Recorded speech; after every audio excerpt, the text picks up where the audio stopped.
नमस्कार मंडळी, मी प्रिया. तुमचं स्वागत आहे पेनफुल डिलाइट्स या माझ्या चॅनलवर. आज आपण बनवणार आहोत कोकणातील खास आणि तोंडाला पाणी सुटेल अशी कोकमची चटणी. ही आंबट गोड तिखट चटणी जेवणात तर चव वाढवतेच, पण पचायलाही खूप हलकी असते. थोड्या सोप्या साहित्यांमध्ये आणि अगदी कमी वेळात तयार होणारी ही रेसिपी आपण आज पाहूया. तर चला मग बघूया यासाठी काय काय साहित्य लागते. मी इथे 1 कप कोकम घेतले आहे, 1 हिरवी मिरची आणि 1 इंच आले घेतले आहे, 1 मोठा चमचा जिरे, मीठ, 1 कप किसलेले ओले खोबरे, 6 ते 7 काळी मिरी, 1 कप गूळ.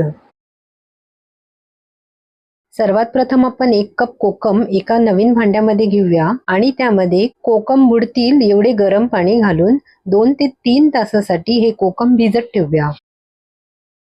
आता आपण 1 मोठा चमचा जिरे तव्यावरती भाजून घेऊया. त्याचबरोबर 6 ते 7 मी इथे काळी मिरी घेतली आहे, ती सुद्धा सोबत भाजून घेणार आहे. कोकमाचे काही फायदे आहेत, जसे ते पचन सुधारते.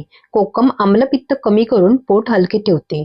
त्याचबरोबर उष्णता कमी करते, शरीराला थंडावा देते. त्यामुळे उन्हाळ्यात कोकम खाणे खूप उपयोगी आहे. आता हे चांगले भाजून झाले आहे. आपण एका मिक्सरच्या भांड्यामध्ये ते काढून घेऊया.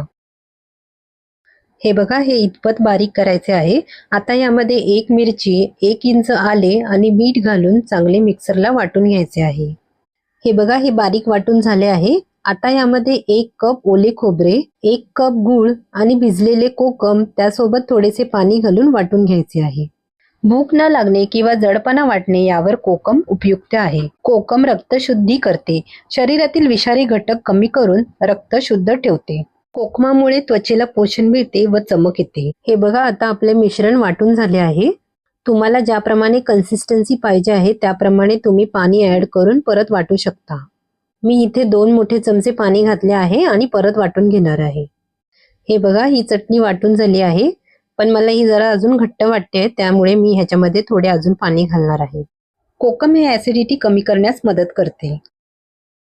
आता आपली ही चटणी तयार आहे. आपण आता सर्व करूया. तर मंडळी, अशी तयार झाली आंबट गोड तिखट आणि चविष्ट कोकमाची चटणी.